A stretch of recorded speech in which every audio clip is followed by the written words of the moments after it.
That's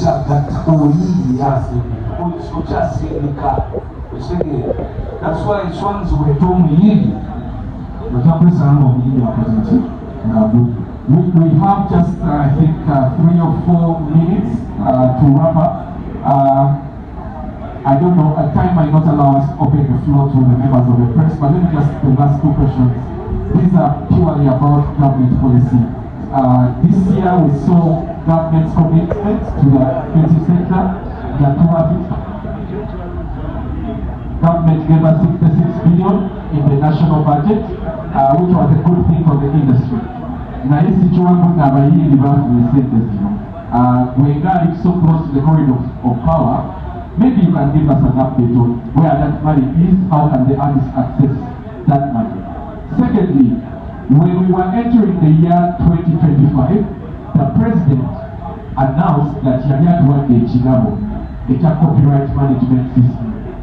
When they got the money update, ati kwegari nane omukuru kaini nisomo twe update yesente ezafulumira mu budget to copyright management system.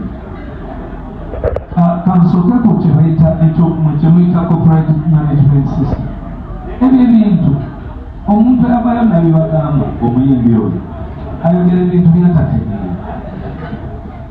Are you saying kubanga ekintu kyebayita copyright management system tikiriyo mu nsi. We are amending the copyright law, and amending the copyright law wetutimala okyamendinga tugamba twali eggulu, we discuss those issues eggulu netugamba tunoonye system esobola okutrackinga music. It doesn't track copyright.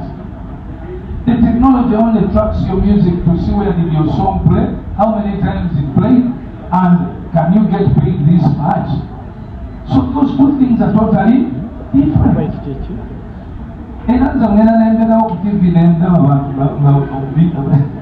But anyway, now again, that technology requires a lot of things. It requires hardware, because I came up with that factor tree. If you go on the internet, and remember when over 10-15 years ago, I created what I call a factor tree. Factor tree is a government of solving in connections. One is music, is entertainment, is 9 domains. Remember, I'm a member in the UNCC. Entertainment industry has 9 domains. Domains is in different ministries. Okay? Naye amateeka okutuusa etteeka lya copyright lino wabbali kitegeeza olina okugenda mu mandate eri mu ministry agenda, omale ogende mu ICT, omale ogende mu URA because bebakwasaganya emisolo, omale ogende mu education, omale ogende mu so okusobola okukwasaganya all those entities neziba nga totataganyeza gavumenti bwekola, because bwoba okyusa etteeka limu mu music li affecting and collecting esente mu URA. Kati wa URA lijjajja kugamba kino nze temusumbuwa nze collectinga ki musolo sokondage bwembanga omusolo guno bwemuncumbuwa guno nesigufuna ngenda kufunirawa. So olina okuddayo n'olaga wa URA wagenda okufunira, nojja ku kyempisa culture, okay, nojja mu ministry ne bateekawo amateeka. Kati ogundi yaleeta Computer Misuse Act, okay, enyimba eziguma ebyo byonna bijjamu zokola. So okwamendinga copyright nga yo, it is its own side. Then okola system eri technology oyo nakyo kirala. So technology oyo government nzeigwe project yagikwasa omukyala ku Okelo House bamuyita Shiba, era most of the time ali mukola n'enjoy.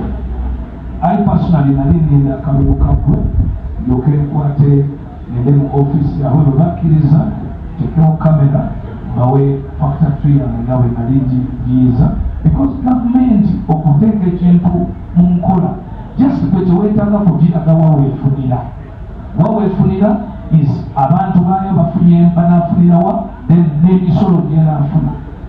So nze mukusolvinga ekyange natunuulira nnyo okulaba nti nemalagano gavumenti nti mufiirwa over 200 billion every year.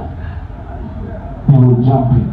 You talk about the technology being too much, but the whole time we've been talking about that, we've not talked about efficient learning how to use the digital platform. And that is what I call laziness. Because I gave an example of government during our times, we didn't have those social media platforms. Naye twagendanga analog.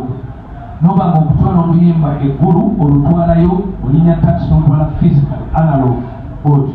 But today there's platforms where you can use to distribute music. But artists are very lazy. Actually, that's why you find managers very, very tough on artists. Because you find an artist cannot even go down on their phone and write down radios or search radios in Kenya, get into their DMs and send their music. They can't. No salama omuntu abeera awo. Joshua Baraka juzi last year he organized a gig. I'm going to organize a gig. I'm going to okay, cool. But I'm going to put it in this place. Take and borrow.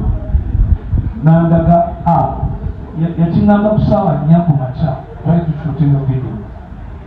Nanga mati. There's this app. I'm going to put it, but by 6. Tickets zijaba zibekula basenge nekatuze. Let's just cross over tuwalekewa kenemaso kenemaso wano kumutimba kano katika basenge batambuze Makwasa kati. Yes, so aina app kusina people just whatever you want.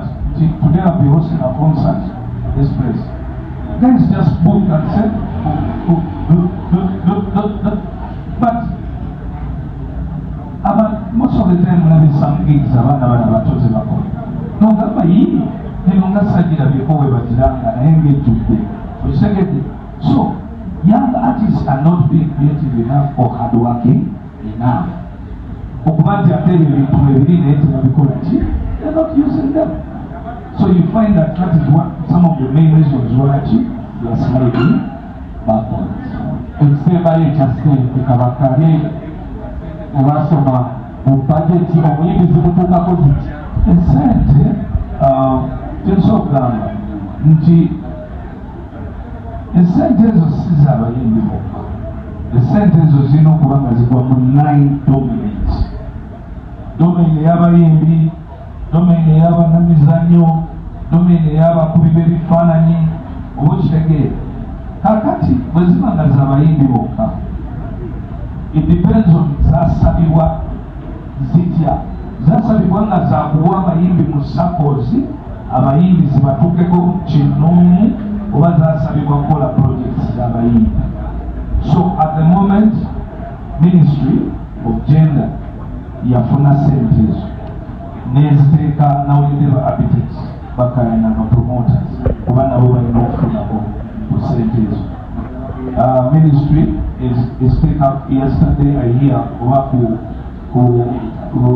gundi za military suppose kati ba promoters ne baba nga batyogedayo okugyayo sente. So I don't know surely what the money was made for, but as long as it is in sample money, sample money, then it is supposed to be borrowed by artists and used by artists. Indirectly, President wants to support artists or the creative sector financially. All right, thank you so much for the cool memory. Yes? Oh, okay. It's